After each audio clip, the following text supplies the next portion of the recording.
Mister Karthikeyan president சாருக்கு என்னோட மிக்க மிக்க நன்றி. என்னை வந்து இந்த வரி ஆலோசகர்கள் சங்கத்துக்கு என்னை வந்து அழைப்பதுக்கு. Then mister Vishnu vice president, mister Jayakumar, thank you very much. So எனக்கு ஷேரிங் ரைட்ஸ் இருக்கா சார்? 1 minute. நீங்க பண்ணலாம். ஓகே. நீங்க பிரசன்டேஷன் பட்டனை கிளிக் பண்ணிக்கிறீங்க. ஓகே சார், ஒரு நிமிஷம் நான் பிபிடி ஷேர் பண்ணிக்கிறேன். ஜெயக்குமார் சார் சொல்லுங்க.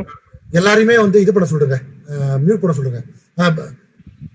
பார்ட்டிசிபென்ட்ஸ் ப்ளீஸ் எல்லாரும் உங்களோட மைக்கை மியூட் பண்ணிக்கிங்க. கொஸ்டின் அண்ட் ஆன்சர் வரும்போது நீங்க வந்து அன்மியூட் பண்ணி நீங்க கொஸ்டின்ஸ் கேளுங்க. நடுவில் இன்டரப்ட் பண்ண வேண்டாம், சரிங்களா? பிரசன்டேஷன் பண்றது அழுத்தாதீங்க, அன்னெசரியா பிரேக் ஆகும் கிளாஸ், சரிங்களா? Please for your support, thank you.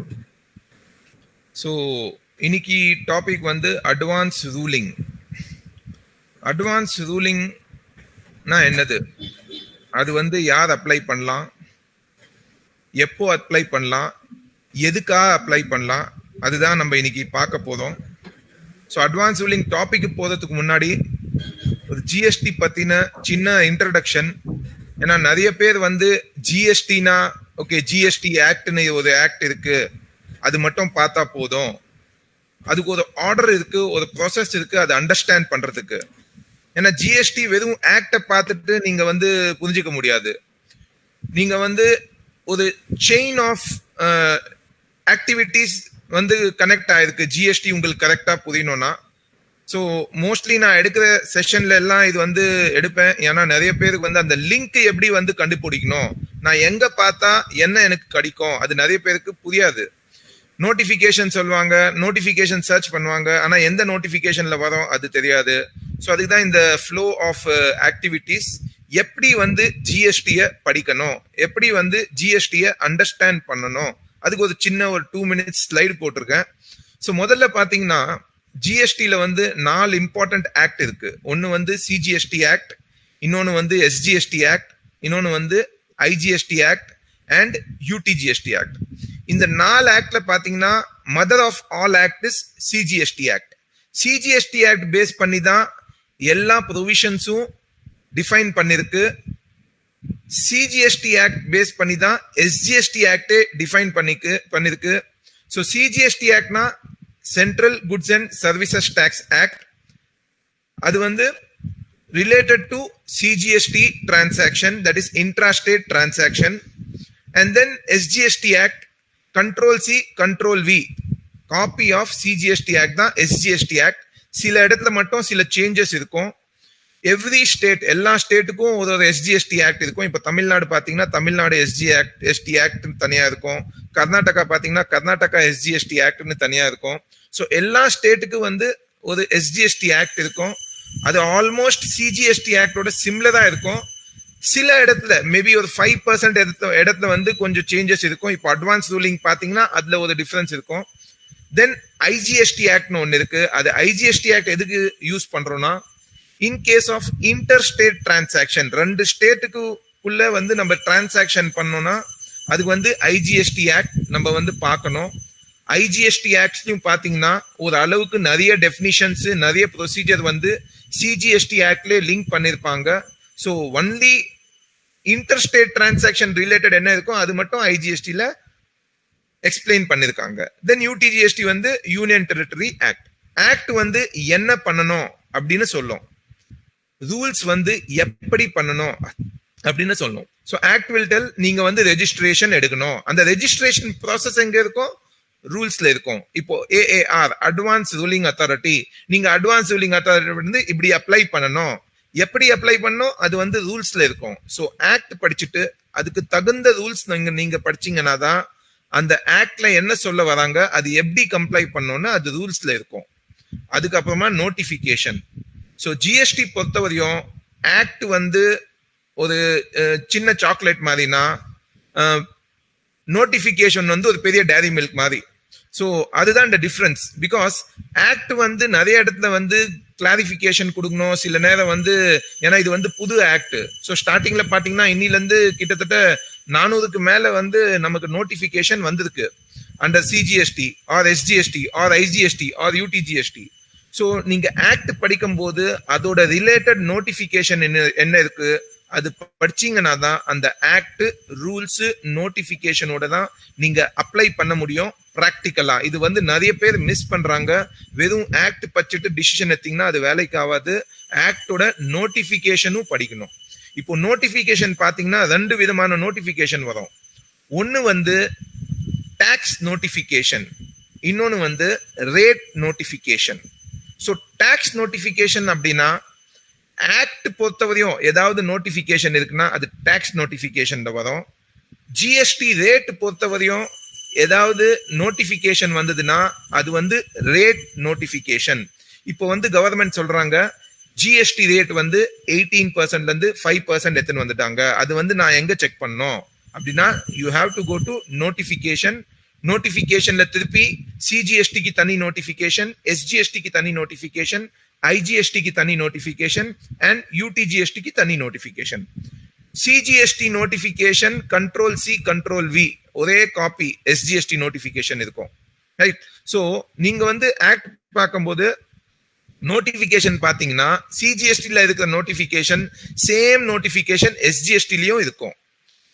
அதே மாதிரி சிஜிஎஸ்டில டாக்ஸ் நோட்டிபிகேஷன் தனியா இருக்கும், ரேட் நோட்டிபிகேஷன் தனியா இருக்கும். இப்போ ரேட் ரிலேட்டட் ஏதாவது நோட்டிபிகேஷன் வந்ததுன்னா அது வந்து நீங்க ரேட் நோட்டிபிகேஷன்ல பார்க்கணும். எப்பாவது நோட்டிபிகேஷன் படிக்கும் போது நீங்க பாத்தீங்கன்னா சிடி பிராக்கெட்ல ஆர் போட்டிருப்பாங்க அப்படின்னா அது வந்து rate related notification. Exemption related notification எதுல வரும்? அது வந்து ஜிஎஸ்டி ரேட் ரிலேட்டட் நோட்டிபிகேஷன்ல வரும். டேட் எக்ஸ்டெண்ட் பண்றாங்க, சில சேஞ்சஸ் பண்றாங்க ஆக்ட்ல, சில அடிஷன் பண்றாங்க ஆக்ட்ல, அது எங்க வரும்? அது வந்து டாக்ஸ் நோட்டிபிகேஷன்ல வரும். தென் சர்க்குலர்ஸ் டிபார்ட்மெண்ட் வந்து சில சர்க்குலர் இஷ்யூ பண்ணோம். சில நேரத்துல வந்து என்னன்னா மக்களுக்கு வந்து நிறைய கன்ஃபியூஷன் இருக்கும். இது வந்து எப்படி அப்ளிகபிள் ஆகும், யாருக்கு அப்ளிகபிள் ஆகும், எப்படி யூஸ் பண்ணோம், அது வந்து நிறைய பேர் வந்து கவர்மெண்ட்டுக்கு ரெப்ரசன்டேஷன் எழுதுவாங்க. ஸோ அதுக்கு வந்து கவர்மெண்ட் என்ன பண்ணுவாங்கன்னா ஒரு சர்க்குலர் இஷ்யூ பண்ணுவாங்க. இது வந்து இந்த ஆக்ட் வந்து இப்படி வந்து இது வந்து இன்டர்பிரிட்டேஷன், நீங்க வந்து இது ஃபாலோ பண்ணலாம். இதுதான் ஃபைனல் கிடையாது. Suppose if you feel that இது வந்து உங்களுக்கு வந்து ஒத்து வராதுன்னா நீங்க வந்து இதுக்கு அகைன்ஸ்டும் கோர்ட்ல வந்து கேஸும் போடலாம். Circular is only a clarification மாதிரி. ஸோ அது வந்து அவங்க இஷ்யூவும் பண்ணலாம், திடீர்னு வந்து கேன்சலும் பண்ணலாம். ஒரு சர்க்குலர் பாத்தீங்கன்னா ரிலேட்டிங் டு கிஃப்ட், அது வந்து இஷ்யூ பண்ணாங்க, அப்புறமா கேன்சல் பண்ணிட்டாங்க. தென் ஆர்டர்ஸ் ஆக்ட்ல வந்து சில இடத்துல வந்து ஒரு ஆர்டர்ஸ் வந்து மென்ஷன் பண்ணிருப்பாங்க. ஸோ அந்த ஆர்டர்ஸ் தான் இது. ஸோ ஃபர்ஸ்ட் வந்து நீங்க ஆக்ட் படிக்கணும், அதுக்கப்புறமா ரிலேட்டட் ரூல்ஸ் படிக்கணும், அதுக்கப்புறமா ரிலேட்டட் நோட்டிபிகேஷன் படிச்சாதான் உங்களுக்கு வந்து ஒரு பிக்சர் வரும். ஒரு சப்ஜெக்ட்ல ஒரு டாபிக்ல ஃபுல் கவரேஜ் உங்களுக்கு கிடைக்கும். எப்பாவது எங்கேயாவது பிரச்சனை வந்தது ஒரு இஷ்யூலனா don't see only the act. ஆக்டை மட்டும் பார்க்காதீங்க, ரூல்ஸையும் பாருங்க, நோட்டிபிகேஷனும் பாருங்க. திருப்பி ஆக்ட் வந்து 2017, அதுக்கப்புறமா அமெண்ட் ஆயிருக்கு 2018லயும், திருப்பி 2019லயும் அமெண்ட் ஆயிருக்கு. ஸோ நீங்க வந்து பழைய ஆக்டை படிக்க கூடாது, பழைய ஆக்டோட புது அமெண்ட்மெண்ட் ஆயிருந்தா அதுவும் படிக்கணும். ஸோ இது வந்து ஜஸ்ட் பிரீஃப் இன்ட்ரடக்ஷன். ஏன்னா நிறைய பேர் வந்து இது வந்து அண்டர்ஸ்டாண்ட் பண்றதுக்கு கொஞ்சம் கஷ்டமா இருக்கு. அவங்க என்ன நினைக்கிறாங்க, ஒரு ஆக்ட் படிச்சா போதும், ஒரு இடத்துல பார்த்தா போதும். இல்ல, இது எல்லா இடத்துல லிங்க் பண்ணாதான் உங்களுக்கு வந்து ஒரு டிசிஷன் எடுக்க முடியும். இப்படிதான் வந்து ஓகே இது வந்து ஆக்ட் சொல்லுது, இது வந்து ரூல்ஸ் சொல்றாங்க, இது வந்து நோட்டிபிகேஷன் சொல்றாங்க. ஸோ இதுதான் ஒரு ஜிஎஸ்டி ஸ்டடி ஃப்ளோ. ஸோ இப்போ வந்து இன்னைக்கு இவரோட டாபிக் வந்து அட்வான்ஸ் ரூலிங். அட்வான்ஸ் ரூலிங்னா என்னது, எதுக்கு யூஸ் பண்றோம், ஏன் யூஸ் பண்றோம்? அட்வான்ஸ் ரூலிங்னா அப்பீல் கிடையாது. ஃபர்ஸ்ட் நிறைய பேர் வந்து அட்வான்ஸ் ரூலிங்னா எனக்கு டவுட், எனக்கு வந்து அகைன்ஸ்ட் டிபார்ட்மெண்ட் அப்பீல் போனோம் அதனால இல்ல. அட்வான்ஸ் ரூலிங்னா அப்பீல் கிடையாது. இது ஆக்சுவலா பாத்தீங்கன்னா ஒரு விதத்துல வந்து clarification or applicability.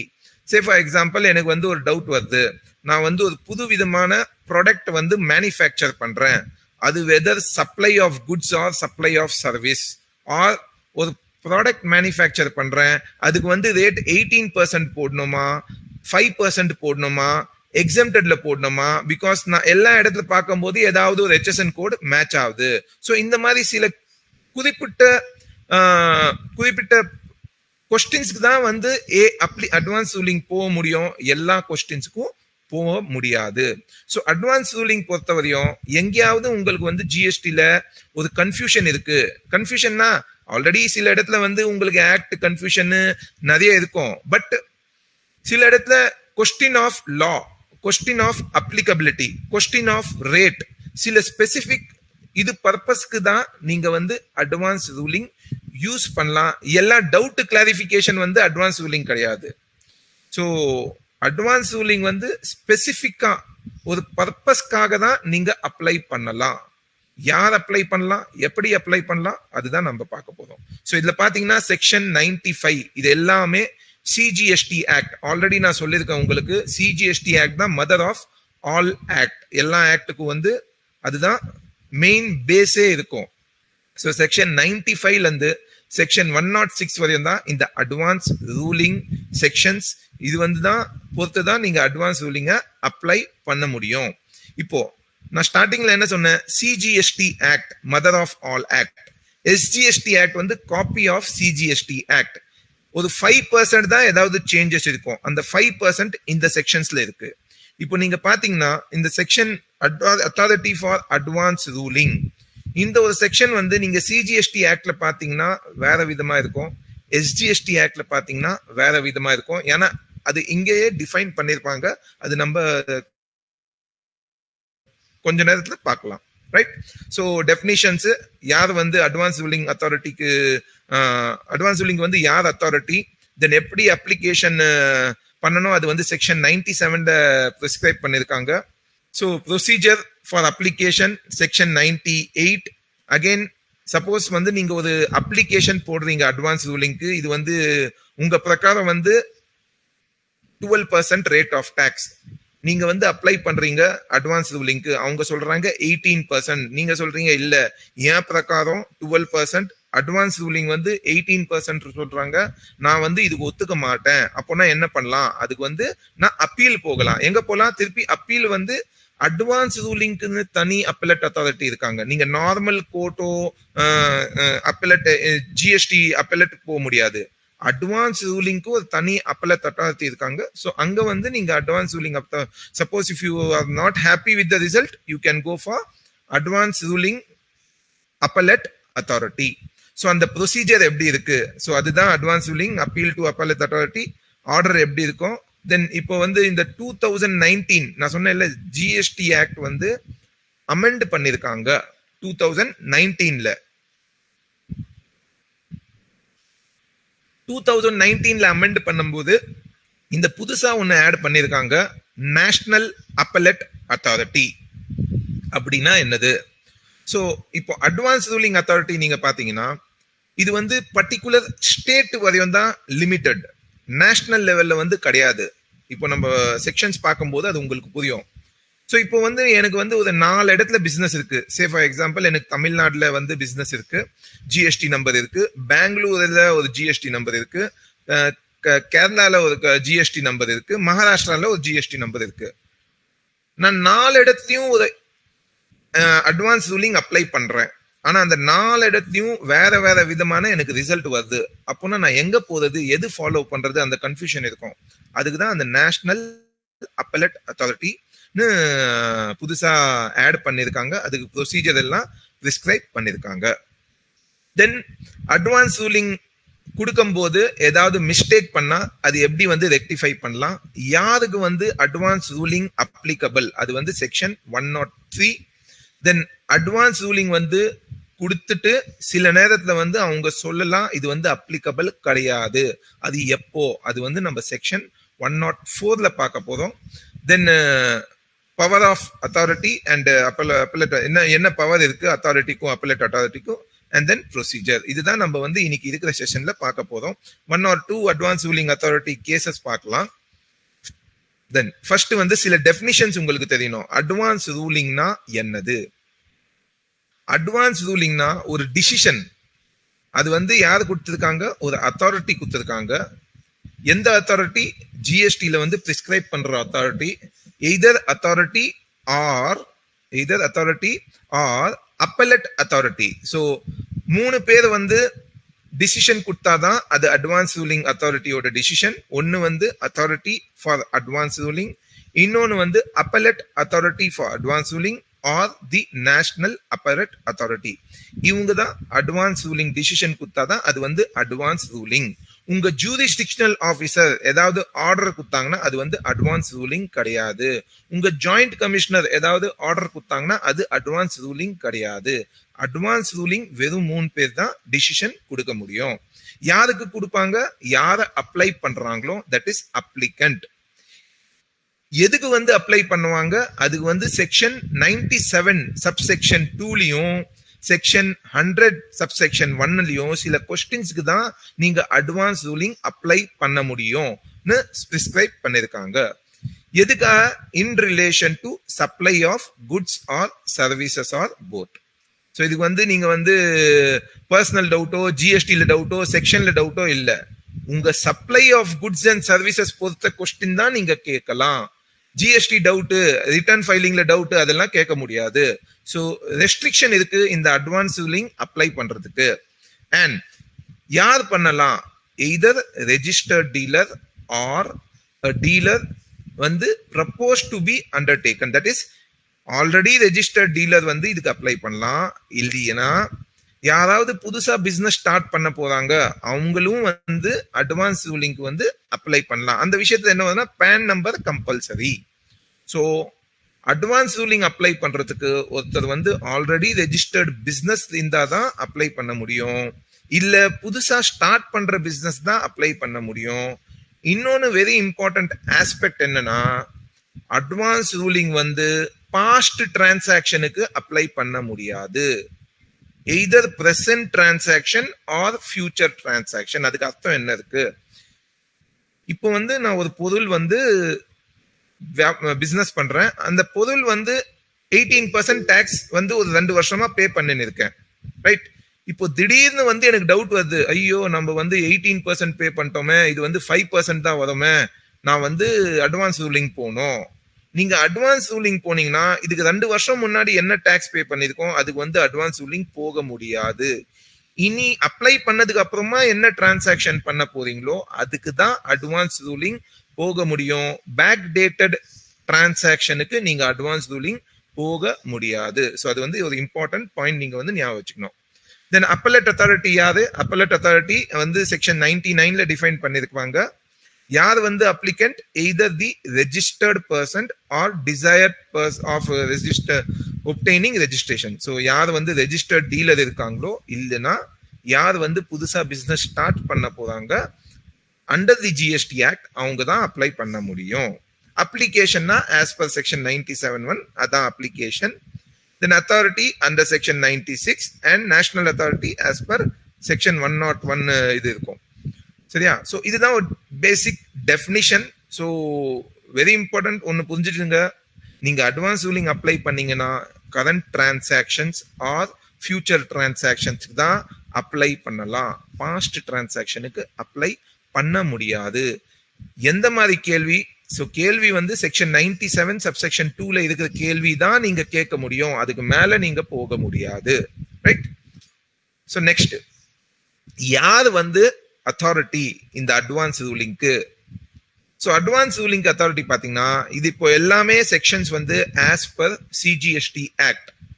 So mostly நீங்க வந்து என்ன ஜிஎஸ்டி படிக்கிறீங்களோ எங்கேயாவது செக்ஷன் பார்த்தீங்கன்னா மெஜாரிட்டி செக்ஷன்ஸ் வந்து சிஜிஎஸ்டி ஆக்ட் பிரகாரம் தான் இருக்கும்.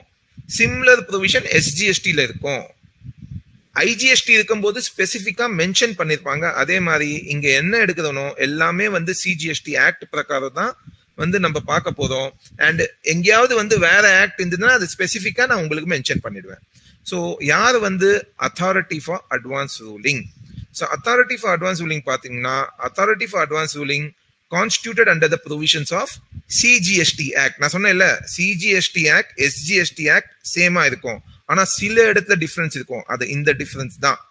ஸோ ஸ்பெசிஃபிக்கா வந்து சிஜிஎஸ்டி ஆக்ட்ல வந்து என்ன சொல்லியிருக்காங்கன்னா அத்தாரிட்டி வந்து எஸ்ஜிஎஸ்டி ஆக்ட்ல வந்து டிஃபைன் பண்ணுவாங்க யார் வந்து அத்தாரிட்டி அட்வான்ஸ் ரூலிங்க்கு. அந்த ஸ்டேட் எஸ்ஜிஎஸ்டி ஆக்டோ யூடிஜிஎஸ்டி ஆக்ட்ல தான் டிஃபைன் பண்ணுவாங்க.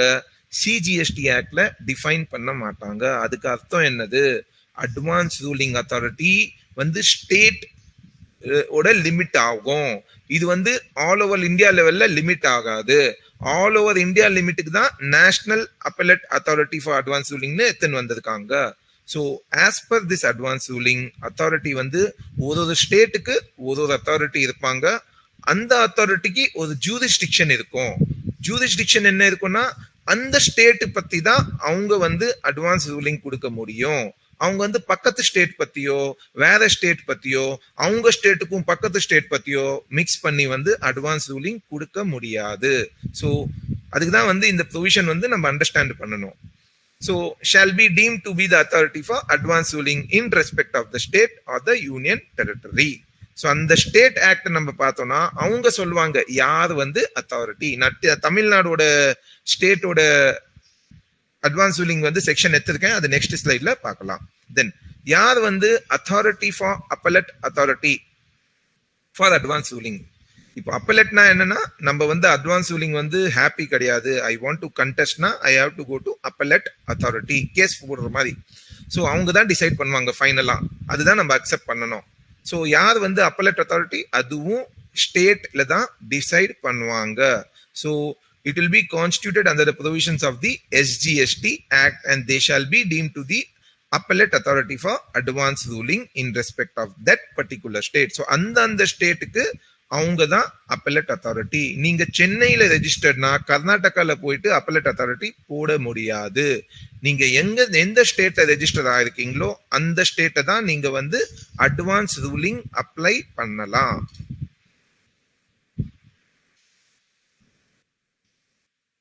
இப்போ வந்து நம்ம பார்க்க போறது TNGST act, that is Tamil Nadu SGST act பிரகாரம் செக்ஷன் 96ல வந்து யார் வந்து அட்வான்ஸ் ரூலிங் அத்தாரிட்டி. அதே மாதிரி நீங்க பாத்தீங்கன்னா கர்நாடகா எஸ்ஜிஎஸ்டி ஆக்ட்லயும் அது டிஃபைன் பண்ணிருப்பாங்க, டெல்லி ஆக்ட்லயும் போட்டிருப்பாங்க, கேரளா எஸ்ஜிஎஸ்டி ஆக்ட்லயும் போட்டிருப்பாங்க. ஸோ இது வந்து particular I am taking for Tamil Nadu SGST act section 96. Constitution யார் வந்து அட்வான்ஸ் ரூலிங் அத்தாரிட்டி.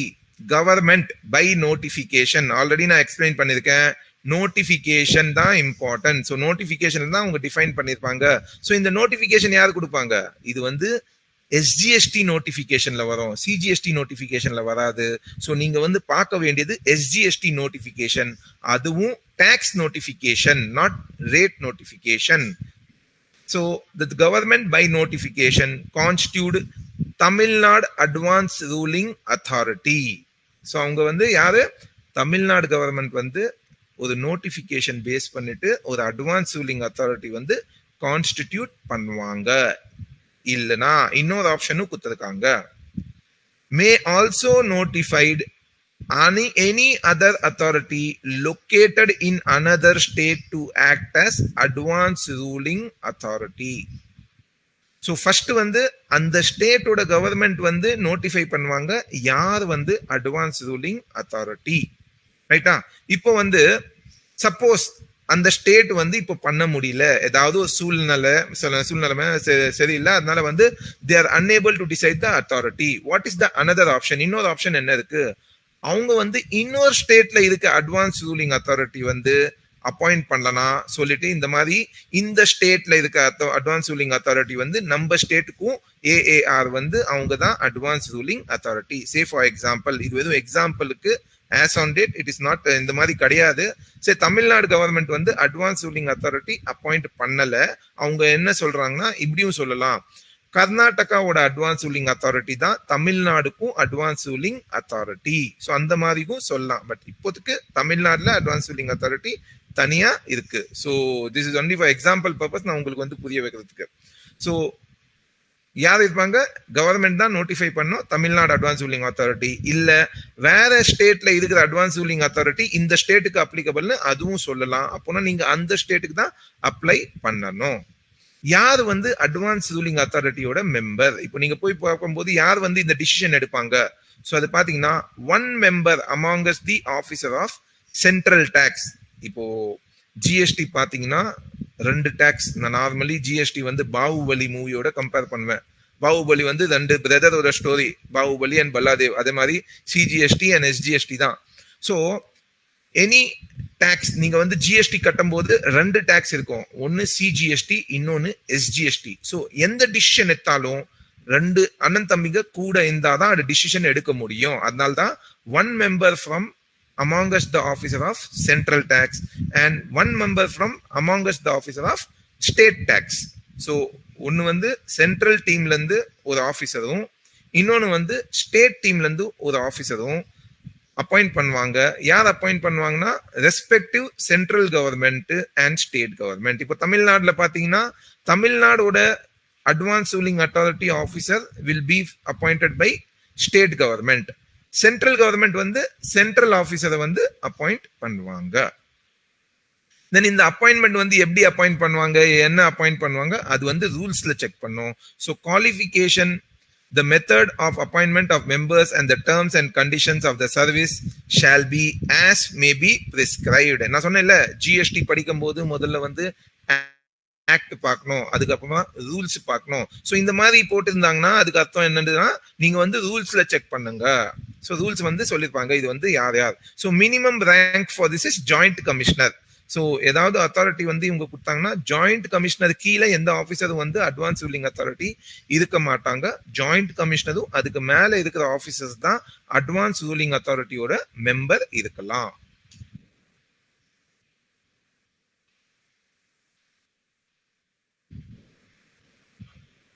அதே மாதிரி appellate for advanced ruling authority under TNGST Act. So GST வந்து படிக்கும்போது ரொம்ப ட்ரிக்கி, நம்ம வந்து ரொம்ப கவனமா இருக்கணும். எது வந்து எதுக்கா இருக்கு, குட்ஸுக்கு இருக்கா, சர்வீசஸ் இருக்கா, டாக்ஸபிள் பர்சன் இருக்கா, ரெஜிஸ்டர்ட் பர்சன் இருக்கா, இந்த மாதிரி நிறைய கன்ஃபியூஷன் வரும். ஸோ கொஞ்சம் கவனமா இருக்கணும். ஸோ அதே மாதிரி திருப்பி இங்க சொல்றேன், டிஎன்ஜிஎஸ்டி ஆக்ட் பிரகாரம் இது வந்து செக்ஷன் 97. ஸோ யார் வந்து appellate authority for advance ruling. So திருப்பி government by notification constitute Tamil Nadu appellate authority for advance ruling for hearing against the appeal against ruling pronounced by AAR. இப்போ நீங்க வந்து ஒரு அப்பீல் வந்து நீங்க வந்து ஒரு அட்வான்ஸ் ரூலிங் அப்ளை பண்றீங்க. அந்த அட்வான்ஸ் ரூலிங்கோட ரிசல்ட் வந்து you are not happy or your client is not happy. அது வந்து நீங்க என்ன பண்ணலாம், நீங்க வந்து appellate Tamil Nadu appellate for authority கிட்ட நீங்க ஒரு கேஸ் அப்ளிகேஷன் போடலாம். இந்த மாதிரி வந்து நான் இந்த அட்வான்ஸ் ரூலிங் கேட்டிருக்கேன், இவங்க வந்து இந்த பதில் கொடுத்துருக்காங்க, அது வந்து I am not happy. So you decide what is the correct rate of tax or correct tax applicability. So அப்புறமா அவங்க என்ன கொடுக்குறாங்களோ, தமிழ்நாடு அப்பலட் அத்தாரிட்டி என்ன டிசிஷன் கொடுக்குறாங்க அதுதான் ஃபைனல் ஆகும். And who is the member? யார் யார் வந்து appellate authority of advanced ruling members இருப்பாங்கன்னா, chief commissioner of central tax as designated by the board of commissioner, as designated by the board. அதே மாதிரி திருப்பி ஜிஎஸ்டி ஆல்ரெடி சொல்லியிருக்கேன், 2 அண்ணன் தம்பிங்க, ஒன்னு வந்து சென்ட்ரல் கவர்மெண்ட், இன்னொன்னு வந்து ஸ்டேட் கவர்மெண்ட். ஸோ 2 பேரும் வந்து எப்பவுமே வந்து அவங்களோட ரெப்ரசன்டேட்டிவ்ஸ் இருப்பாங்க. ஸோ அதனால commissioner of state and may also notify appellate authority located in any other state or union territory to act as appellate authority for the state. So வந்து நம்ம advance ruling அத்தாரிட்டியில பார்த்தோம்ல, சப்போஸ் ஒரு state வந்து அவங்க வந்து appellate authority form பண்ண முடியல, ஒரு ஏதாவது ஒரு சூழ்நிலைமை, ஸோ அந்த மாதிரி சூழ்நிலத்தை பண்ண முடியல, அவங்க என்ன பண்ணலாம்னா அவங்க வந்து பக்கத்துல இருக்கிற ஸ்டேட்டோ வேற ஸ்டேட் வந்து அவங்க தான் அப்பலட் அத்தாரிட்டி ஃபார் நம்ம ஸ்டேட்னு டிஃபைன் பண்ணலாம். So this is what is appellate authority. So திருப்பி வந்து நம்ம வந்து சிஜிஎஸ்டி ஆக்டுக்கு வந்திருக்கோம். CGST act section 97 subsection 2. So 97 தான் அப்ளிகேஷன் ஃபார் அட்வான்ஸ் ரூலிங். நீங்க அப்ளை வந்து பண்ணலாம், 97ல தான் பிரிஸ்கிரைப் பண்ணிருப்பாங்க. எப்படி அப்ளை பண்ணலாம்னா அது ரிலேட்டட் ரூல்ஸ்ல பிரிஸ்கிரைப் பண்ணிருப்பாங்க. இப்போ செக்ஷன் 97 சப்செக்ஷன் 2 தான் வெரி வெரி இம்பார்ட்டன்ட் உங்களுக்கு அண்டர்ஸ்டாண்ட் பண்றதுக்கு. இந்த மாதிரி வந்து நான் எதுக்காக அப்ளை பண்ணலாம், என்ன என்ன விஷயத்துக்கு அப்ளை பண்ணலாம், அதுக்கு தான் செக்ஷன் 97 சப்செக்ஷன் 2. அதுல பாத்தீங்கன்னா ஒரு 7 பாயிண்ட் கொடுத்துருக்காங்க, 7 பாயிண்ட்ஸ் ஆர் தேர். அந்த கொஸ்டின்ல இருக்கிற கொஸ்டின்ஸ் தான் நீங்க கேட்கலாம், அதுக்கு மேலேயும் அது தவிர்த்தையும் எந்த கொஸ்டினும் நீங்க கேட்க முடியாது. ஸோ ஃபர்ஸ்ட் கொஸ்டின் என்ன கேட்கலாம், classification of goods or services or both. இப்போ ஜிஎஸ்டில பாத்தீங்கன்னா குட்ஸ் அண்ட் சர்வீசஸ் ஒண்ணுன்னு சொல்றாங்க. பட் ஷெட்யூல் 2ன்னு ஒன்னு இருக்கு. ஷெட்யூல் 2 என்னது? செக்ஷன் 7 சப்ளைல பாத்தீங்கன்னா ஷெட்யூல் 2 சில வந்து குட்ஸை வந்து நான் சர்வீஸ்னு சொல்லலாம், சில சர்வீஸை வந்து குட்ஸ்னு சொல்லலாம். That is whether a supply of goods is a supply of goods or supply of service, or whether supply of service is a supply of goods or supply of service, அது வந்து ஷெட்யூல் 2ல டிஃபைன் பண்ணிருக்காங்க. நீங்க வந்து ஒரு மேனுஃபேக்சரிங்கோ சர்வீஸோ some product you are doing, இப்போ வந்து இதுல கன்ஃபியூஷன் இருக்கு உங்களுக்கே, இது வந்து குட்ஸா சர்வீஸா? இப்போ நீங்க ஹோட்டல்ல போய் ஒரு தோசை சாப்பிடுறீங்க, தோசை வந்து ஒரு பொருள், நீங்க பார்க்கலாம் எடுக்கலாம். கடையில போய் ஒரு சாக்லேட் வாங்குறீங்க, அந்த சாக்லேட் பார்க்கலாம், ஸோ அது வந்து குட்ஸ். அதுவே நீங்க தோசை வாங்கும் போது வந்து குட்ஸா சர்வீசஸா? ஸோ ஷெட்யூல் 2ல என்ன சொல்லியிருக்காங்க? Restaurant service is a service. Dosa பார்க்கலாம் இருந்தாலும் அது வந்து சர்வீஸ். ஸோ அந்த மாதிரி ஏதாவது இப்போ வந்து ஷெட்யூல் 2ல ஆல்ரெடி டிஃபைன் பண்ணது வந்து ஒன்றும் பிரச்சனை கிடையாது. அது தவிர்த்து புதுவிதமான நீங்க ஏதாவது ஒரு பிசினஸோ, இப்போதான் டெய்லி வந்து நீங்க நம்ம பார்க்கலாம் நிறைய வந்து different types of new business ideas வந்து ஜென்ரேட் பண்றாங்க. அது வந்து குட்ஸா, அது வந்து சர்வீசஸா, நமக்கு வந்து டவுட் இருந்தா அந்த மாதிரி கிளாசிபிகேஷனுக்கு நம்ம அட்வான்ஸ் ரூலிங் அப்ளை பண்ணலாம். இது ஏன் இம்பார்ட்டன்ட்னா, say for example goods classify ஆனா எனக்கு அட்வான்ஸ் வந்தா குட்ஸ்ல வந்து ஜிஎஸ்டி கிடையாது. அதுவே சர்வீசஸ் கிளாசிஃபை ஆனா நான் சர்வீசஸ்ல அட்வான்ஸ் வாங்கினா நான் அட்வான்ஸுக்கு மேல ஜிஎஸ்டி பே பண்ணோம். ஸோ இதோட இம்பாக்ட் பாத்தீங்கன்னா, நீங்க தப்பா வந்து ஒரு கிளாசிஃபை பண்ணீங்கன்னா, குட்ஸ் தப்பா கிளாசிஃபை பண்ணிட்டு சர்வீஸ்னு சொல்லிட்டு சர்வீஸ் தப்பா கிளாசிஃபை பண்ணி குட்ஸ்னு சொன்னீங்கன்னா வேற விதமான இம்பாக்ட் வேற செக்ஷன்ல இருக்கும். ஸோ எங்க வந்து குட்ஸா சர்வீசஸா உங்களுக்கு டவுட் இருக்கோ, உங்களால கண்டுபிடிக்க முடியலையோ, உங்களால, ஏன்னா இது because of nature of business, then you can go for advance ruling.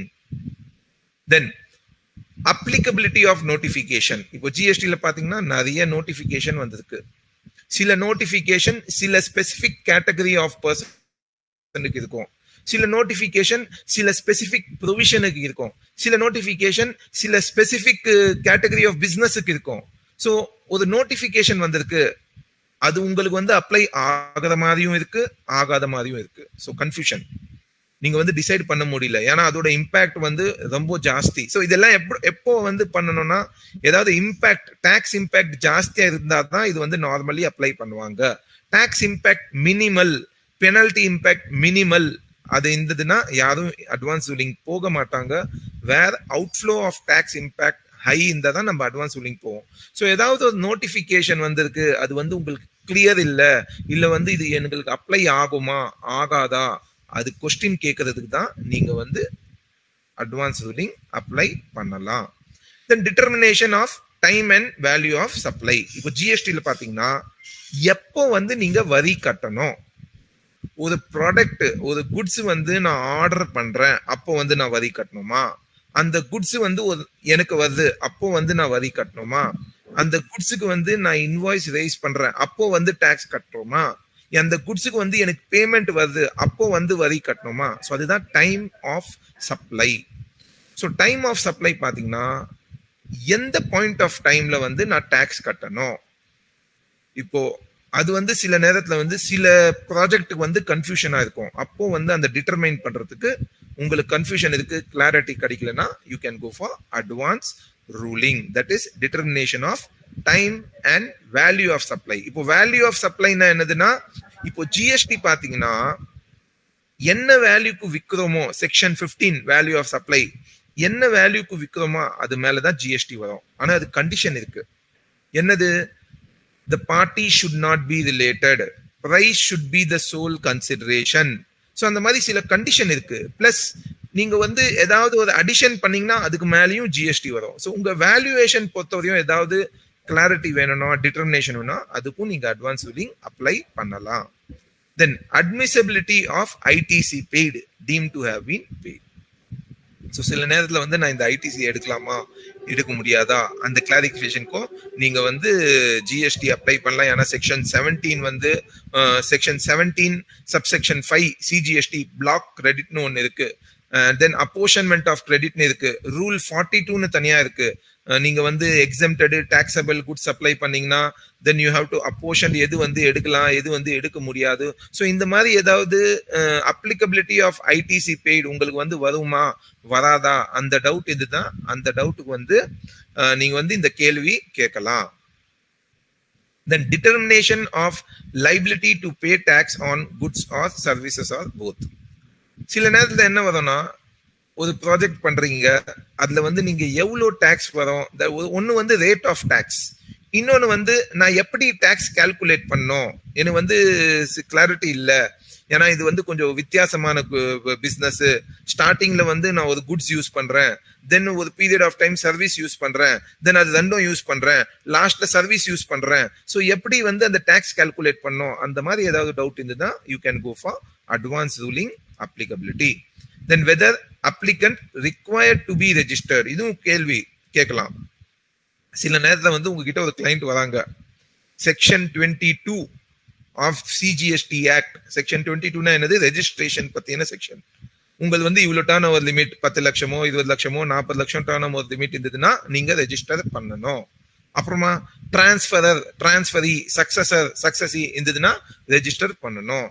Then section 24 compulsory registration, நீங்க interstate transaction பண்ணீங்கன்னா registration பண்ணணும். ஸோ நீங்க வந்து கேஷுவல் டாக்ஸபிள் பர்சன்னா ரெஜிஸ்ட்ரேஷன் பண்ணணும். ஸோ இந்த மாதிரி ரூல்ஸ் ஒன்று இருக்கு, ஆக்ட்ல பிரிஸ்கிரைப் பண்ணிருக்காங்க, இவங்க எல்லாம் ரெஜிஸ்டர் பண்ணணும். இப்போ உங்ககிட்ட ஒரு கிளைண்ட் வராங்க, உங்களால டிசைட் பண்ண முடியல, சார் டர்ன் ஓவரும் 20 லட்சம் ரூபாய்க்குள்ள இருக்கு, ஆனா பிசினஸும் வந்து செக்ஷன் 24 பிரகாரம் வருது, ஆனா வரல, கன்ஃபியூஷன் இருக்கு. ஸோ வெதர் அந்த அப்ளிகண்ட் வந்து ரெஜிஸ்டர் பண்ணணும் பண்ணக்கூடாது அந்த மாதிரி ஏதாவது டவுட் இருந்ததுன்னா அதுக்கும் வந்து நம்ம அட்வான்ஸ் ரூலிங் அப்ளை பண்ணலாம். தென் இன்னொன்னு வந்து whether activity done by an applicant amounts to or results to supply. GST பொறுத்தவரையும் என்னதுன்னா, ஜிஎஸ்டி எது மேல அப்ளிகபிள்? ஃபர்ஸ்ட் பாத்தீங்கன்னா alcoholic liquor for human consumption GST கிடையாது. தென் இந்த petroleum liquefied petroleum gas, then diesel, so LPG gas, so இது மேல வந்து ஜிஎஸ்டி கவுன்சில் டிசைட் பண்ணாதான் ஜிஎஸ்டி அப்ளிகபிள். அதுக்கப்புறமா எப்படி செக் பண்ணுவீங்க, செக்ஷன் 7 சப்ளை.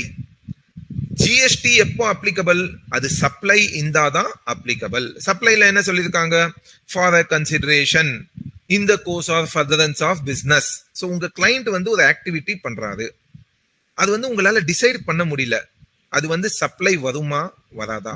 ஏன்னா சப்ளை வந்துச்சுன்னா கண்டிப்பா ஜிஎஸ்டி பே பண்ணும், அது சப்ளையே கிடையாதுன்னா ஜிஎஸ்டி வராது. ஸோ இந்த மாதிரி ஏதாவது உங்களுக்கு டவுட் இருக்கு, கிளாரிஃபிகேஷன் வேணும்னா நீங்க வந்து அந்த மாதிரி கேள்விகள் கேட்கலாம்.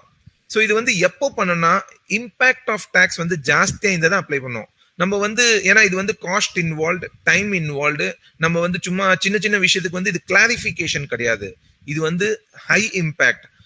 இந்த அப்ளை பண்ணதுக்கு அப்புறமா என்ன டிசிஷன் வருதோ அது நம்ம ஃபாலோ பண்ணி தான் ஆகணும். அது வந்து ஒரு இது இருக்கு, இல்லைன்னா வந்து அது நெகட்டிவா போகக்கூடாது. அன்டில் நல்ல சத்தமா வந்து அது வேற நேஷனல் அத்தாரிட்டிக்கு போய் தென் கோர்ட்ல கேஸ் போய் அது வந்து வேற விஷயம். பட் ஸோ பி கேர்ஃபுல், எப்போ அப்ளை பண்ணும்போது இந்த 7 கேள்வியில ஏதாவது ஒன்று இருந்தாதான் நீங்க அப்ளை பண்ணணும். ஸோ ஒரு கேள்வி இருக்கு, இந்த 7 கேள்வியில வருதா, whether classification of goods or services or both, applicability notification, determination of time value of supply, ITC applicable, determination of tax liability, whether applicant to be registered or not, whether it is a supply or not. இந்த 7 கேள்வியில ஏதாவது doubt இருக்கு, clarification இருக்கு, tax impact இருக்கு, அப்போனா தான் நீங்க advance ruling போகணும், இல்லைன்னா தேவையில்லை. சார் போலனா என்ன ஆகும் சார்? போலனா நீங்க என்ன டிசிஷன் எடுக்கிறீங்கோ அது பேஸ் பண்ணி நீங்க டாக்ஸ் பே பண்ணிடுவீங்க. நாளைக்கு சப்போஸ் ஆடிட் நடக்குதோ, ஸ்க்ரூட்னி நடக்குது, நீங்க சொல்றீங்க 5%, டிபார்ட்மெண்ட் சொல்றாங்க 18%, அண்ட் ஃபைனலா டிபார்ட்மெண்ட் தான் கரெக்ட்னு வந்துச்சுன்னா தென் இன்ட்ரெஸ்ட், லேட் ஃபீ, பெனால்டி, அது மாதிரி எல்லாம் எக்கச்சக்க பிரச்சனை வரும். இப்போ வந்து அட்வான்ஸ் ரூலிங் பேஸ்ல வந்து நான் வந்து ஒரு டிசிஷன் எடுத்துட்டேன்னா அப்போ என்ன ஆகும், அப்போனா உங்களுக்கு வந்து கொஞ்சம் வந்து உங்களுக்கு லெவரேஜ் கிடைக்கும். ஸோ உங்களுக்கு பெனால்டி ப்ரொவிஷன்ஸ் எல்லாம் அப்ளிகபிள் ஆகாது. ஏன்னா நீங்க வந்து கவர்மெண்ட் கிட்ட கேட்டு தான் ரேட் ஃபைனல் பண்ணிட்டு தான் நீங்க வந்து 5% அப்ளை பண்ணிருக்கீங்க. ஸோ அப்போ வந்து உங்களுக்கு கொஞ்சம் பெனிஃபிட் கிடைக்கும், ரிவிலேஜ் கிடைக்கும். அதுக்கு தான் வந்து இது அப்ளை பண்றோம். இப்போ வந்து பாத்தீங்கன்னா இந்த 7 கேள்வியில பிளேஸ் ஆஃப் சப்ளை பத்தி ஒரு கேள்வியும் கிடையாது. பிளேஸ் ஆஃப் சப்ளைனா என்னது? இது வந்து இன்டர் ஸ்டேட் டிரான்சாக்ஷனா இன்ட்ரா ஸ்டேட் டிரான்சாக்ஷனா? அது வந்து அது பத்திக்கான கேள்வியே கிடையாது சார். அது பத்தி கேள்வி நீங்க கேட்கவும் முடியாது அட்வான்ஸ் ரூலிங் அத்தாரிட்டி. ஏன்னா அட்வான்ஸ் ரூலிங் அத்தாரிட்டியோட ஜூரிஸ்டிக்ஷன் வந்து என்னது? அது வந்து வித்தின் த ஸ்டேட். அந்த ஸ்டேட்டுக்கு தான் உங்க ஜூரிஸ்டிக்ஷன். அப்பனா என்னது? இன்ட்ரா ஸ்டேட் பத்தி தான் அவங்க கேள்வி கேட்க முடியும். அவங்க வந்து ஐஜிஎஸ்டி பத்தி கொஸ்டின் கேட்க முடியாது. ஸோ இதுக்கு தான் வந்து பிளேஸ் ஆஃப் சப்ளை வந்து இந்த கேள்வியில கிடையாது. ஸோ இந்த 7 பாயிண்ட்ல ஏதாவது ஒரு பாயிண்ட் இருந்தா தான் நீங்க அட்வான்ஸ் ரூலிங் அப்ளை பண்ணலாம்.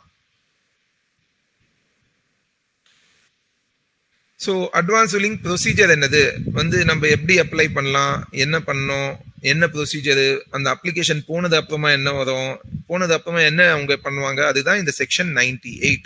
ஃபர்ஸ்ட் வந்து நீங்க அப்ளிகேஷன் வந்து ஆன்லைன். இப்போ வந்து அப்ளிகேஷன் ஆன்லைன். ஸ்டார்டிங்ல வந்து மேனுவல் அப்ளிகேஷன் எடுத்திருந்தாங்க. இப்போ வந்து மோஸ்ட்லி ஆன்லைன் அப்ளிகேஷன் தான். ஸோ நீங்க அப்ளை பண்ண உடனே என்ன ஆகும்னா அந்த கன்சர்ன்ட் ஆஃபீஷியலுக்கு இந்த அப்ளிகேஷன் ஃபார்வர்ட் ஆயிடும். ரைட். ஸோ நீங்க வந்து அப்ளை பண்ணீங்கன்னா அந்த அத்தாரிட்டி ஃபார் அட்வான்ஸ் ரூலிங் இருக்குல்ல, அப்ளை பண்ண உடனே இந்த அப்ளிகேஷன் வந்து அந்த அத்தாரிட்டி ஃபார் அட்வான்ஸ் ரூலிங் போயிடும். அது வந்து form GST ARA 01 and fees வந்து 5000 rupees. ஒரு அட்வான்ஸ் ரூலிங் அப்ளை பண்ணணும்னா கவர்மெண்டோட ஃபீஸ் 5000 rupees நீங்க பே பண்ணணும். ஃபார்ம் வந்து ஜிஎஸ்டி ARA 01. ஸோ நீங்க வந்து இந்த அப்ளை பண்ணும்போது கொஸ்டின் வந்து கிளியரா கேட்கணும், வேகா கேட்கக்கூடாது, அண்ட் தேவையில்லாத டீடைல்ஸ் கொடுக்கக்கூடாது. என்ன பாயிண்ட் டு பாயிண்ட் கொஸ்டின் கேட்டாதான் கரெக்டா இருக்கும். சில எக்ஸாம்பிள்ஸோட கேட்கலாம், அது ஒன்றும் பிரச்சனை கிடையாது. ஆனா கன்ஃபியூஸ் பண்ற மாதிரி கேட்கக்கூடாது. உங்களுக்கு என்ன வேணும் அந்த கொஸ்டின் கிளியரா கேட்கணும். நம்ம வந்து கன்ஃபியூஸ் பண்ணிட்டு இதுவும் வேணும் அது வேணும் இது வேணும் கேட்டீங்கன்னா உங்க ரிசல்ட் வராது. ஸோ முதல்ல வந்து அந்த கொஸ்டின் டிராஃப்டிங் வெரி இம்பார்ட்டன்ட். ஸ்பெசிஃபிக்கா என்ன கரெக்டா ஃபேக்ட் சொல்லணும். இது வந்து கம்பெனி பேரு, இது வந்து இவங்க வந்து இந்த பிசினஸ்ல இருக்காங்க, இது ஸ்டார்ட் பண்ண போறாங்க, இல்ல ஆல்ரெடி ரெஜிஸ்டர்டு, இவங்க வந்து இந்த ப்ராசஸ் பண்றாங்க, இந்த பிசினஸ் பண்றாங்க, இந்த ப்ராசஸ்ல வந்து இது யூஸ் ஆகுது, இது வந்து இப்படி பண்றாங்க, இது வந்து அப்படி பண்றாங்க.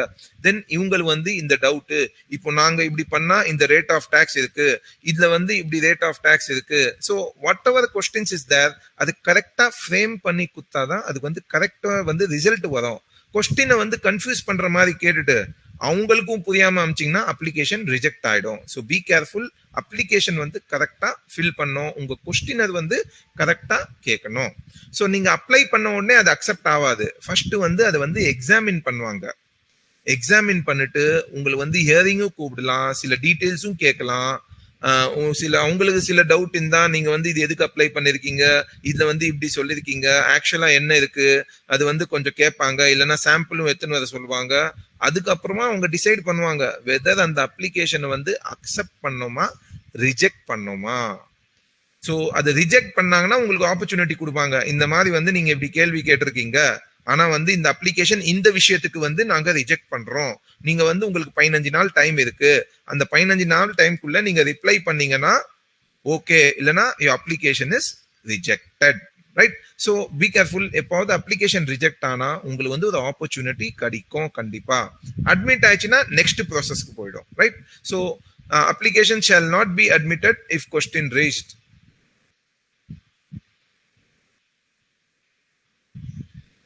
Application shall not be admitted if question raised is already okay. இன்னொரு பாயிண்ட் மறந்துட்டேன்.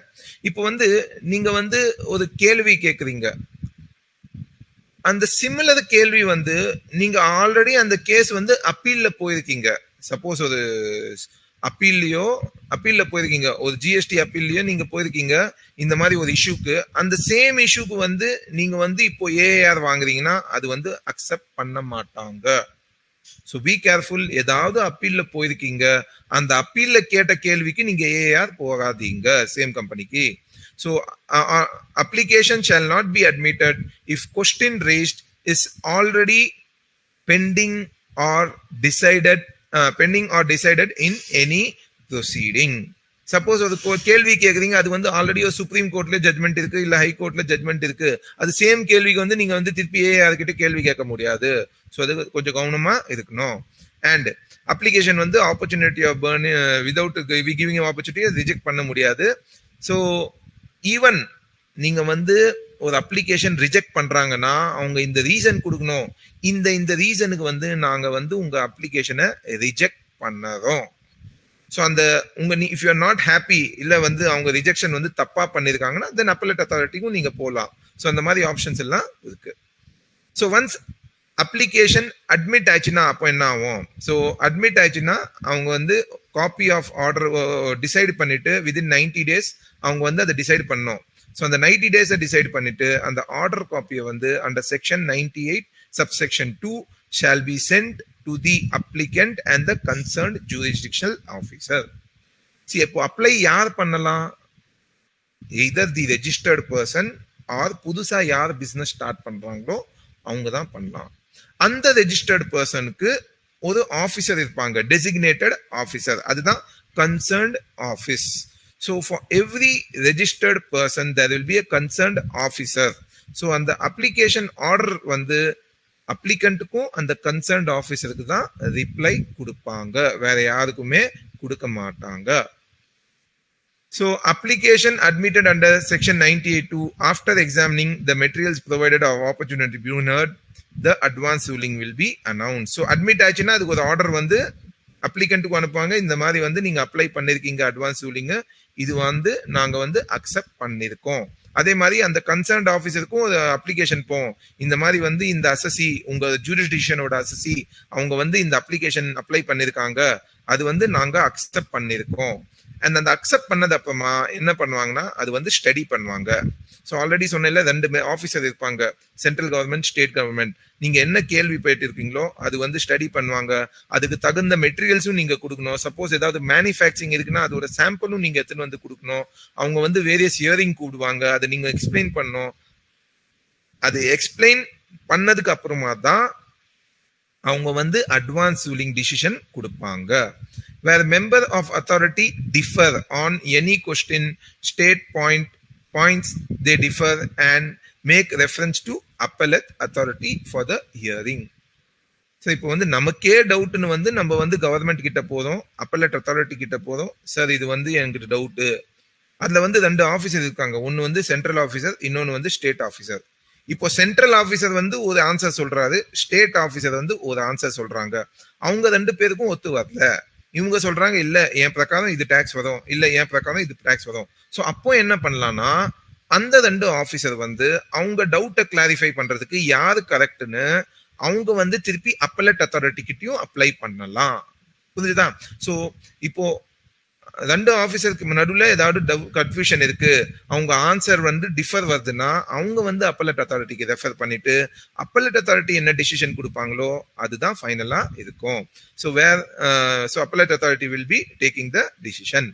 Then authority shall pronounce its advance ruling within 90 days. So எந்த application நீங்க போட்டாலும் within 90 days from the date of receipt of application அவங்க வந்து அந்த decision கொடுக்கணும்.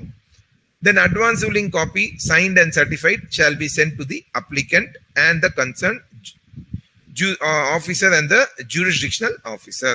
So once the advance ruling final பண்ணிட்டாங்கன்னா அதோட காப்பி என்ன ரூலிங் இருக்கோ அது வந்து அந்த அப்ளிகண்ட்டுக்கு வந்து கொடுப்பாங்க, தென் கன்சர்ன்ட் ஆஃபீஸருக்கு கொடுப்பாங்க அண்ட் கன்சர்ன் ஜூரிஸ்டிக்ஷன் ஆஃபீஸருக்கு கொடுப்பாங்க. ஸோ இதுதான் ப்ரொசீஜர் ஃபார் அப்ளிகேஷன்.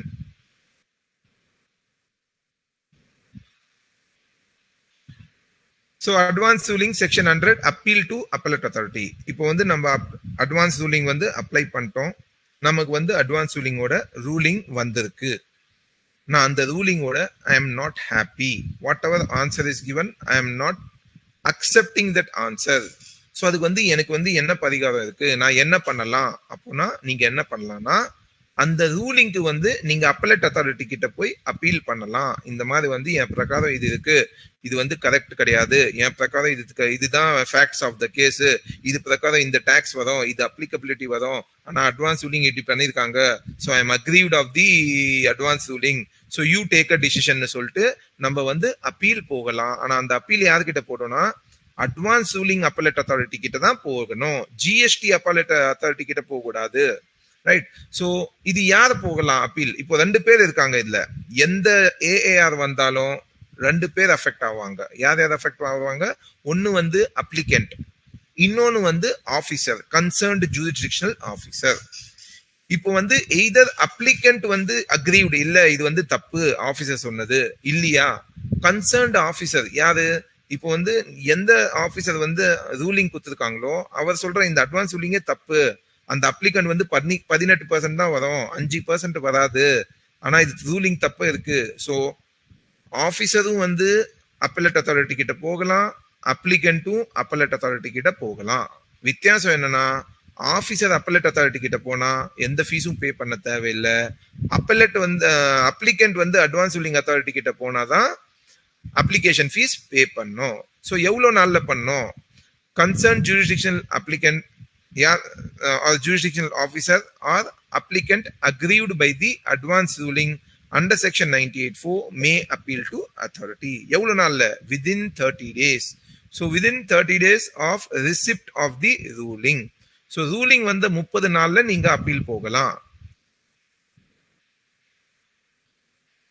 அண்ட் ஏதாவது ஒரு காரணம்னால வந்து உங்களால போக முடியல, இப்போ கரோனா, ஸோ அங்க வந்து ஆக்சுவலா ஆக்ட்ல என்ன சொல்றாங்கன்னா இன்னும் ஒரு 30 நாள் எக்ஸ்டெண்ட் பண்ணலாம், அதுக்கு மேல எக்ஸ்டெண்ட் பண்ண முடியாது. இப்போ வந்து மார்ச் 21 யாருக்காவது ஒரு அப்ளிகேஷன் அப்ளை பண்ணிருக்காங்க, அந்த ரூலிங் வந்திருக்கு, அவங்களோட நிலைமை யோசிச்சு 30 நாள் கூட அப்ளை பண்ணோம், அடிஷனல் 30 நாள் எடுக்கலாம், ஆல்ரெடி 4 மாசம் போச்சு. ஸோ அதுக்கு வந்து செப்பரேட்டா ஏதாவது நோட்டிபிகேஷன் கவர்மெண்ட் இஷ்யூ பண்ணுவாங்க. பட் நார்மல் டேஸ் 30 டேஸ் ஓட நீங்க அப்ளை பண்ணலாம். ஏதாவது ஒரு ஜென்யூன் ரீசன் இருந்ததுன்னா அப்பலட் அத்தாரிட்டி வந்து 30 டேஸ் கண்டோனேஷன் ஆஃப் டிலே பண்ணலாம். அண்ட் தென் இதுக்கு ஃபார்ம் வந்து GST ARA 02, இதுக்கு ஃபீஸ் வந்து 10,000 rupees பே பண்ணும். ஸோ நீங்க அப்பலட் அத்தாரிட்டி கிட்ட போனீங்கன்னா 10,000 rupees ஃபீஸ் பே பண்ணும். Concerned jurisdiction officer appellate authority கிட்ட போனா ஃபீஸ் பே பண்ண தேவையில்லை.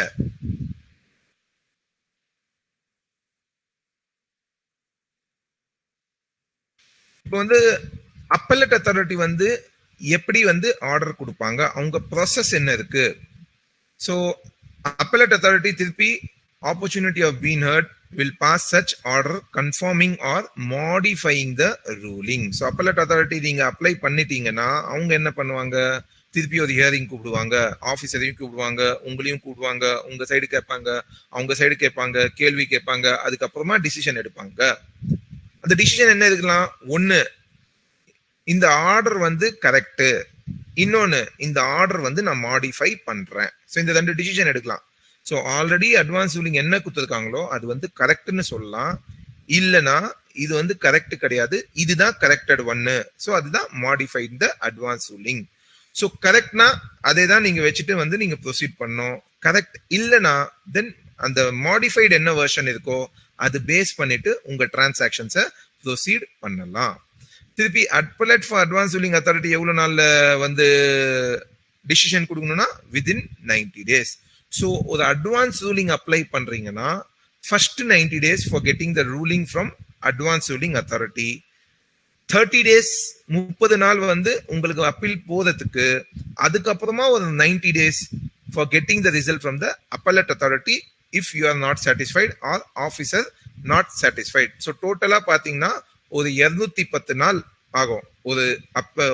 ஒரு வந்து அட்வான்ஸ் ரூலிங் போனீங்கன்னா, ப்ரொவைடட் நீங்க வந்து அப்பலட் அத்தாரிட்டி கிட்ட கேஸ் போட்டீங்கன்னா, இல்லைன்னா 90 days. இப்போ வந்து அப்பலட் அத்தாரிட்டிலே மெம்பர் இருக்காங்க 2 பேர், ஒரு ஸ்டேட் ஒரு சென்ட்ரல். அப்போனா என்ன ஆகும், அவங்களே டிஃபர் பண்றாங்க. So member of appellate authority differ on any point in appeal, then there shall be no advance ruling on the question under appeal. Sir எனக்கு டவுட்னு நான் என்ன பண்றேன், அத்தாரிட்டி கிட்ட போறேன், அத்தாரிட்டி கிட்ட கேட்கிறேன், அட்வான்ஸ் ரூலிங் கொடுக்குறாங்க, நான் வந்து அதுல நாட் ஹாப்பி, அவங்க வந்து கொடுக்காதனால நான் திருப்பி அப்பலட் அத்தாரிட்டி கிட்ட போறேன். அப்பலட் அத்தாரிட்டி கிட்ட போனா ஸ்டேட் ஆபீசர் இருக்காங்க, சென்ட்ரல் ஆபீசர் இருக்காங்க, 2 பேரும் வந்து ஒத்து வரல, இல்ல இது வராது, இல்ல இது வராது, என் பிரகாரம் இது, என் பிரகாரம் இது. அப்பனா அவங்க என்ன பண்ணலாம், அவங்க சொல்லலாம் இந்த பாயிண்ட்டுக்கு அட்வான்ஸ் ரூலிங் கிடையாது, suppose members of appellate authority differ, அவங்க வந்து வேற வேற ஒப்பீனியன் இருந்ததுன்னா அந்த பாயிண்ட்டுக்கு அவங்க வந்து நோ அட்வான்ஸ் ரூலிங்னு அப்ளை பண்ணலாம். So shall be deemed no advance ruling on the question under apply appeal. So copy of advance ruling pronounced by the appellate authority signed and certified by the prescribed shall be sent to the applicant concerned jurisdictional officer and the authority. So is a எப்படி process of advance ruling authority ஓட appellate procedure. Next provision, நீங்க வந்து advance ruling order வந்திருக்கு, ஆனா சில நேரத்துல என்ன வரும்னா டைப்பிங் மிஸ்டேக் இருக்கலாம், ஏதாவது சின்ன மைனர் மிஸ்டேக் இருக்கலாம், சின்ன ஒமிஷன் இருக்கலாம், which may be unintentional or some error, right? So அது வந்து மாடிஃபை பண்ணணும்னா எப்படி? authority or appellate authority amend the order passed under section 98(101) to rectify any error apparent on record. So it should be error on record. Typing mistake ஆயிடுச்சு, instead of 18% 8 miss ஆயிடுச்சு, இல்லைன்னா 5% போடுறதுக்குள்ள வேற ஏதோ பெர்சன்டேஜ் போட்டாங்க, some typing mistake which is human error ஆகலாம். So அந்த மாதிரி ஏதாவது இருந்ததுன்னா அதை ரெக்டிஃபை பண்ணலாம். Now, if such error noticed by the appellate authority or the authority on its own or it's brought to me. So அவங்க பார்க்கும்போதோ இல்லை யாராவது எத்தனை வந்து இன்ஃபார்ம் பண்ணும்போது அவங்க வந்து அந்த எரரை வந்து ரெக்டிஃபை பண்ணலாம். And within how many days? Within 6 months from the date of order. So any rectification, so order வந்த உடனே நீங்க ஒரு வாட்டி படிச்சிடணும் கரெக்டா, வந்து இது கரெக்டா போட்டிருக்காங்களா, ரேட் எல்லாம் கரெக்டா போட்டிருக்காங்களா, ஏதாவது உங்களுக்கு வந்து தப்பா தெரியுதா இமீடியட்டா வித்தின் 6 months அப்ளை பண்ணிடணும். 6 months அப்புறமா அப்ளை பண்ண முடியாது. நெக்ஸ்ட் வந்து advance ruling void in certain case. நான் அப்ளை பண்றேன், பண்ணதுக்கு அப்புறமா அத்தாரிட்டி ரூலிங்கும் வந்துச்சு, அது நான் அக்செப்டும் பண்ணிட்டேன், ஆனா கவர்மெண்ட் வந்து திருப்பி ஆர்டர் கொடுக்கலாம், இந்த மாதிரி வந்து இது ரூலிங் வந்து உங்களுக்கு அப்ளிகபிள் கிடையாது. அது என்ன விஷயத்துக்கு? இஃப் வந்து authority for appellate authority finds ruling pronounced under section 9/108 obtained by the applicant by fraud or suppression of material of fact or misrepresentation of fact. நீங்க அட்வான்ஸ் ரூலிங் எடுக்கும்போது சில டீடைல்ஸ் கொடுப்பீங்கல்ல, பாதி டீடைல்ஸ்லாம் கொடுத்துருக்கீங்க, ஆர் சில பேர் வந்து ஒரு தப்பான வந்து ஃப்ராடு நோக்கத்துல வந்து அந்த அப்ளை பண்ணிருக்காங்க, அவங்களுக்கு தெரிஞ்சதுன்னா அது வந்து வாய்டு பண்ணலாம். எப்படி பண்ணலாம்னா by an order declared under rule void ab initio after giving an opportunity. So இது வந்து வாய்டு பண்ணும்போது எப்படி பண்ணலாம்? முதல்ல வந்து உங்ககிட்ட ஒரு அனுப்புவாங்க, இந்த மாதிரி வந்து நாங்க ரூலிங் கொடுத்துருக்கோம், இந்த ரூலிங்ல வந்து நீங்க இந்த இது தப்பு பண்ணிருக்கீங்க, நாங்க வந்து இந்த ரூலிங்கை வந்து கேன்சல் பண்ண போறோம், ஸோ உங்களுக்கு வந்து 15 days டைம் கொடுக்குறோம், உங்களுக்கு என்ன பதில் அது கொடுங்க. ஸோ அது பிரகாரம் தான் அவங்க ஃபைனல் டிசிஷன் எடுப்பாங்க, வெதர் வந்து அது வாய்டு பண்ணணுமா பண்ணக்கூடாதா, right? So all provision of the act applicable as if no advance ruling has been passed. Sir நான் அட்வான்ஸ் ரூலிங் அத்தாரிட்டில இருந்து அட்வான்ஸ் ரூலிங் எடுத்துட்டு எல்லாம் ஒரு 2 வருஷம் ஆச்சு, 2 வருஷம் அப்புறமா வந்து அவங்க சொல்றாங்க இது வந்து வாய்டு, நீங்க இந்த தப்பு பண்ணிருக்கீங்க, அப்போனா என்ன ஆகும்? இந்த 2 வருஷம் டிரான்சாக்ஷனுக்கு 2 வருஷம் நீங்க டிரான்சாக்ஷனுக்கு என்ன டாக்ஸ் இம்பாக்ட் இருக்கோ, பெனால்டி இருக்கோ, இன்ட்ரெஸ்ட் இருக்கோ, எல்லாமே நீங்க கவர்மெண்ட்டுக்கு கட்டணும். அதுதான் impact if the advance ruling is found as void. Sorry.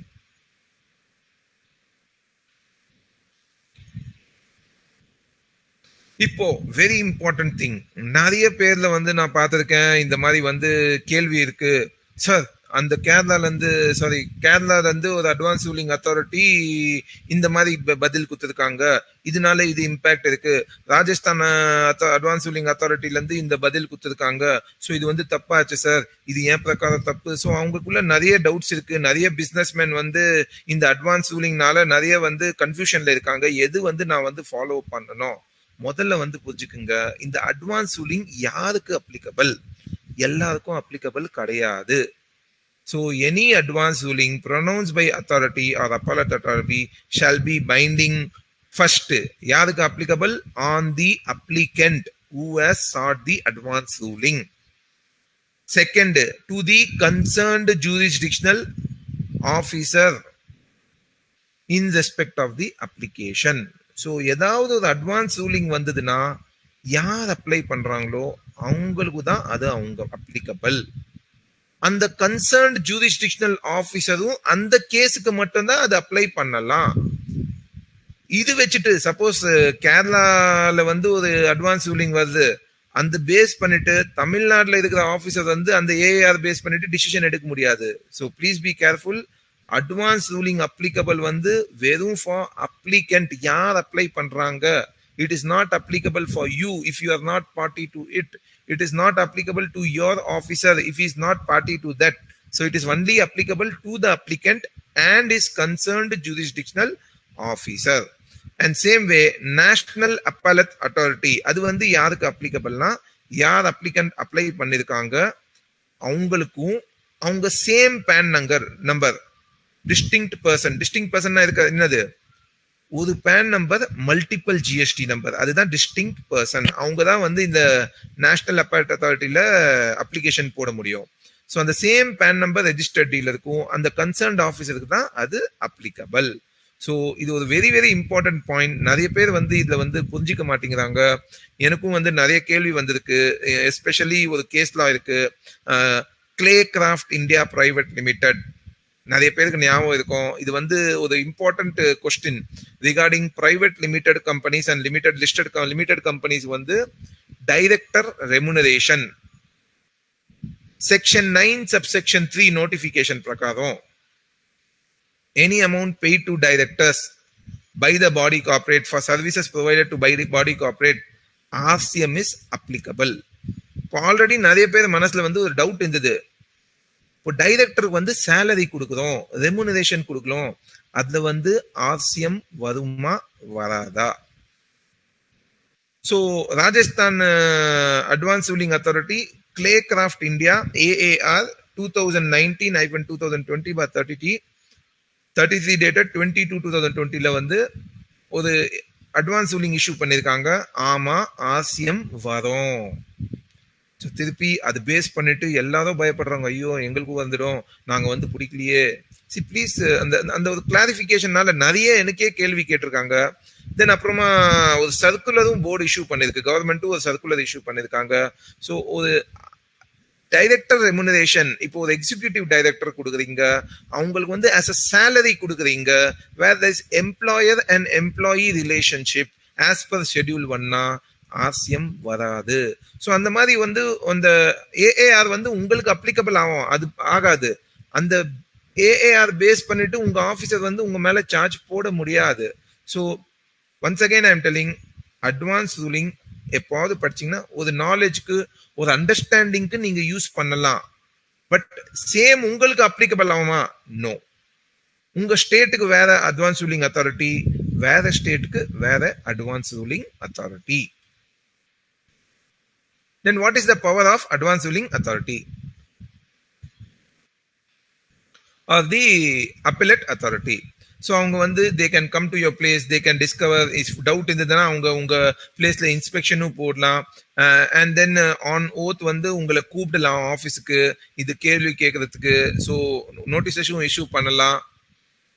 And உங்ககிட்ட புக்ஸ் ஆஃப் அக்கௌண்ட்ஸ் ரெக்கார்ட்ஸ் அது ரிலேட்டட் ரெக்கார்ட் அதுவும் கேட்கலாம். They have all the procedure under civil code for civil procedure. So the court மாதிரி தான் அது. So appellate authority deemed to be civil court for every proceeding to be judicial proceeding. So appellate authority வந்து ஒரு civil court மாதிரின்னு சொல்லிருக்காங்க. So they have their own powers. So இதுதான் regarding வந்து advance ruling.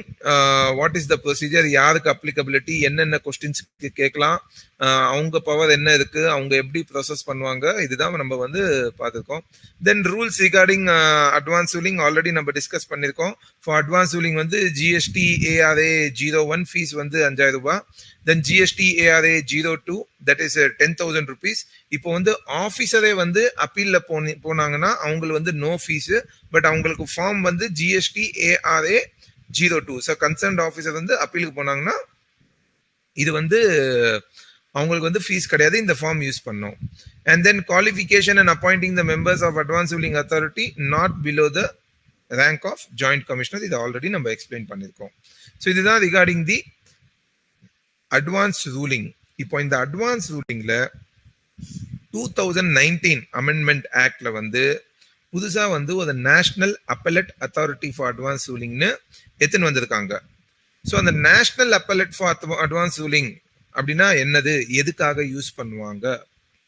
So government வந்து on the recommendation of council they will form a national authority for advance ruling. ஒரு brief introduction கொடுக்குறேன், இது வந்து எதுக்காக வந்ததுன்னு. நான் ஆல்ரெடி சொல்லியிருக்கேன் உங்ககிட்ட. இப்போ ஒரு பிஸ்னஸ்மேன் அவர் வந்து மல்டிபிள் ஸ்டேட்ஸ்ல வந்து பிசினஸ் பண்றாரு, மல்டிபிள் ஸ்டேட்ஸ்ல வந்து ஜிஎஸ்டி நம்பர் வாங்கியிருக்காரு. இப்போ 4 ஸ்டேட்ல வந்து அவங்க வந்து அட்வான்ஸ் ரூலிங் அப்ளை பண்றாங்க. 4 ஸ்டேட்லயும் பாத்தீங்கன்னா வேற வேற பதில் வருது, ரிசல்ட் இஸ் டிஃப்ரெண்ட். ஸோ அவங்க யாரை போய் எப்படி வந்து அப்ளை பண்ணோம், ஒரு ஸ்டேட்ல 18%, ஒரு ஸ்டேட்ல 5%. ஸோ இந்த கன்ஃபியூஷன் இருக்கு.